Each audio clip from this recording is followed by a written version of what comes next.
salud para todos, ¿eh? Muchísimas gracias por atendernos, ¿eh? Bueno, doctor, primero quiero saber, ¿coincide usted que el mes de mayo es el peor mes para enfrentar la pandemia? A ver, qué pregunta difícil de responder, porque yo soy de los que particularmente piensa que todos estos próximos meses que están viniendo van a ser difíciles.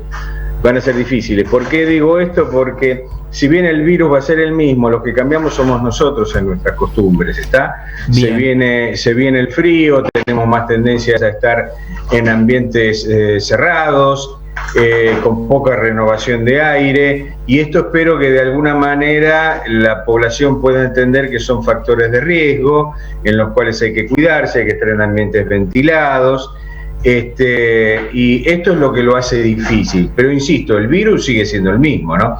Después hay otros factores que se van agregando, que cambian en nosotros mismos, que tiene que ver con que el frío en algunas personas que tienen algunas enfermedades crónicas como asma, o son pacientes con enfermedades bronquiales crónicas, también se ven un poquitito más afectados, y el frío ya de por sí, de alguna manera, afecta la movilidad. Los bronquios tienen una especie de pelitos llamados cilias, estas cilias que se mueven y de alguna manera limpian el bronquio. Cuando el frío es exagerado, disminuyen en su movilidad, y esto también afecta. Bueno, este cóctel de situaciones es lo que hace que a partir del invierno, de los fríos un poquitito más rigurosos, es donde empiezan a afectarse un poquito más. Bueno, ha dicho algo clave, el tema del frío.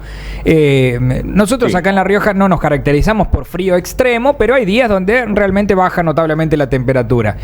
¿Qué es lo más recomendable? ¿Quedarte en la casa para el que puede?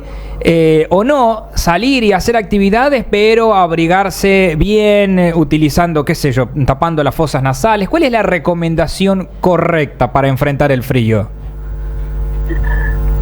Me parece bueno un poquito que hagamos esta reflexión que me estás haciendo. Sí. Creo que, primero, aquellos que realmente puedan quedarse en casa, recomendamos que por supuesto que se queden en casa con las medidas que hemos dicho: una buena ventilación, una buena aireación, sobre todo cruzada.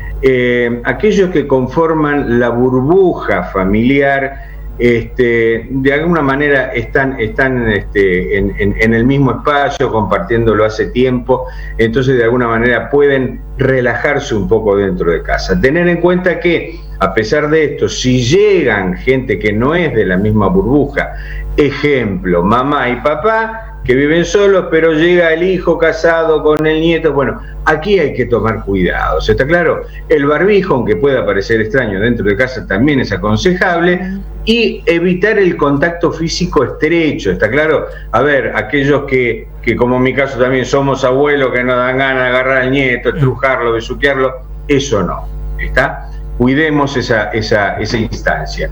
Para los que tienen la necesidad u obligación de salir, tomar justamente los recaudos de, además de abrigarse, barbijo, evitar el contacto cercano, o sea, el aislamiento es lo necesario y es lo indicado, ¿eh? Y después, cualquier cambio que uno vaya sintiendo en el organismo, y es con respecto a los síntomas que les voy a decir, 2 o más de estos síntomas son los que obligan a la consulta inmediata: dolor de cabeza, fiebre de 37.5 o un poco más, dolor de garganta, tos o dificultad respiratoria.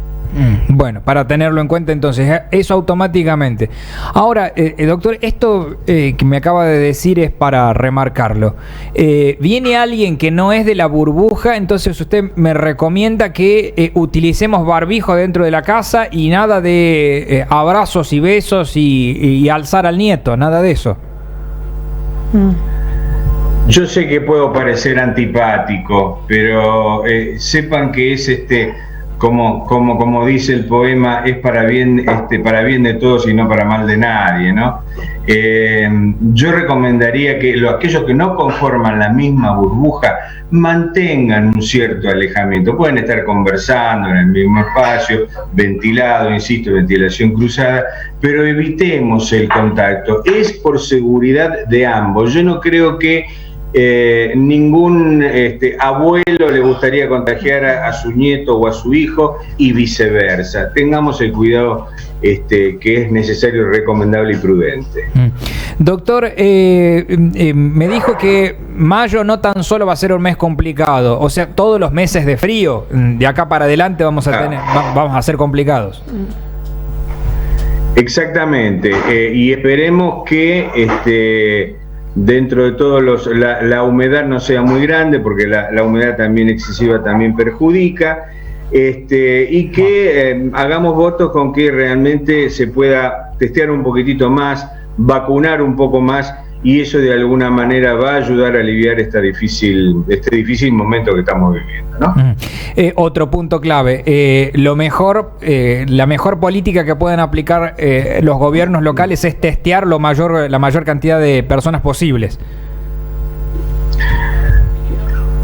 No es una idea en lo personal, a pesar de que yo soy un epidemiólogo y también coincido en esto, pero cuando uno ve las estrategias mundiales, insisto, no es acá y no es una idea de este epidemiólogo que les está hablando a ustedes. El mundo se basa en el combate de la epidemiología en una estrategia que tiene que ver con salir a buscar la gente, testearlos, porque de esa manera se hace algo que en epidemiología se llama el cribaje, o sea, separar, reconocer y separar aquellos que tienen anticuerpos de los que no lo tienen. Aquellos que tienen anticuerpos o están cursando la enfermedad, de alguna manera han estado ya en contacto con el virus. Los que no han tenido contacto, a esos tenemos que vacunarlos, ¿está claro? No nos podemos quedar en una actitud pasiva. En esto hay que ser proactivo. Justamente este fin de semana estuve leyendo un informe de la revista Lancet, ustedes saben que es una revista científica, sí. Donde sobre aproximadamente más de 40 países se ha visto cuál era la diferencia entre aquellos que tomaban una conducta de mitigar, o sea, tratar de que el virus de a poquito vaya con algunas medidas eliminándose, o las conductas realmente drásticas. Ahora ustedes fíjense, nuestro país ha tomado una de las conductas más drásticas que ha habido, porque es el que ha tenido una cuarentena más prolongada, los que nos ha tenido desaprovechando esa oportunidad, encerrados en nuestros domicilios, y no se hizo nada. Eso evidentemente no es una estrategia adecuada. Por eso es que digo, conducta activa en salir a buscar, testear, que es lo que el mundo recomienda, y cuánto testear, porque algunos me dicen, estamos testeando no menos del 1% de la población diaria. Insisto con esto, 1% de la población diaria. Para nuestro medio tendría que ser entre 400 y 450.000 testeos día. Y acá no se salva nadie. Mayores o menores tienen que ser testeados. Por supuesto, con cierta lógica, ¿no? Empecemos primero por los adultos y después vayamos hacia atrás. Pero bueno, testeo y vacunación concomitante. Bueno, voy con la lógica que me plantea. Nosotros somos cerca de 400.000 habitantes acá en La Rioja, con lo cual deberíamos tener 4.000 testeos diarios. Y acá estamos en un promedio de 300, 400, 500 en lo máximo, ¿no? O sea, estamos muy por debajo de lo que debería ser el promedio real de testeo, o el testeo que nos daría un poco más de claridad, ¿no? Claro, esto yo les digo, hagan el siguiente juego. Cuando vean las estadísticas, tanto a nivel provincial en La Rioja como a las de nivel nacional, van a ver que en la medida que aumentan el número de testeos, aproximadamente al día siguiente o a las 48 horas, como van a ver que aumenta la cantidad de positividad de los casos. ¿En La Rioja? Claro. Perdón, no escucho, me hicieron No, justo se filtró un sonido. No, continúe, termine la idea. Bien, perfecto. Entonces le decía que en la medida que aumentan los testeos, van a aumentar después concomitantemente los casos de positividad. Y después con el tiempo, inclusive los de internación y desgraciadamente también con esto, los de muerte. A ver, aquí más que criterios epidemiológicos hay que usar criterios de lógica, de buen pensamiento. Y es cierto lo que estabas diciendo. La Rioja no te podría tener menos de 3.500 a 4.000 testeos por día. La última, doctor, con el ritmo que tenemos de vacunación, con el formato que estamos llevando adelante para combatir la pandemia, ¿qué ve acerca de el momento de algarabía que todos esperamos, ¿no? De llegar a la inmunidad de rebaño? Bueno, inmunidad de rebaño. Esto es un tema que está siendo muy planteado en el mundo, un poco a través de lo que ha ocurrido con Estados Unidos, de la mano de Joe Biden, con el tema del levantamiento de las patentes de las vacunas y cosas extrañas desde lo que nos ha originado este tema de la pandemia, que es países antagónicos como han sido hasta ahora Estados Unidos, Rusia, China, están de acuerdo en el levantamiento de las mismas, pero claro, los laboratorios no quieren adherirse a esto. Conjuntamente con ello, muchos de los países de Europa, inclusive de la mano de la titular del fondo, están en contra, pero una de las cosas que se está viendo es que realmente llegar a la inmunidad de rebaño va a ser algo que no es tan fácil. ¿Por qué digo esto? Porque la brecha sanitaria entre los países que pueden adquirir la vacuna y aquellos que no tienen o la posibilidad de comprarla o la posibilidad de producirla va a ser algo que realmente va a ser definitivo. Fijémonos, por ejemplo, India, un país productora de vacunas, creo que es uno de los productores, podría decir, y no me equivoco, más grande del mundo, está teniendo en este momento cifras que realmente asustan. Han sobrepasado los 400.000 contagios diarios y la cantidad de muertes es cifras espeluznantes. Esto está demostrando que la inmunidad de rebaño no va a ser tan difícil, primeramente por esa brecha.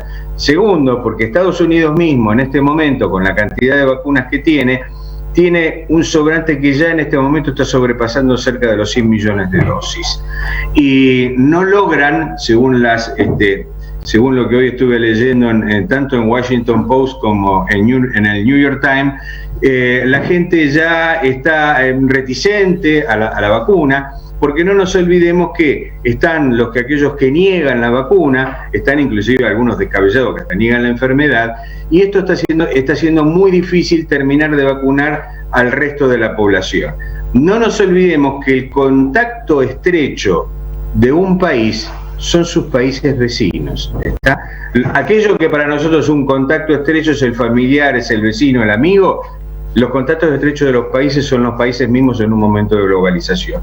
O sea, ¿es imposible? No es imposible, pero decir que vayamos a tener una inmunidad mundial de rebaño, lo veo cada vez sí más difícil.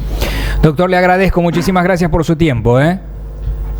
Gracias a ustedes, gracias a La Rioja y buena salud para todos. El doctor Carlos Di Pietrantonio, epidemiólogo. Dije todo eso junto. Sí.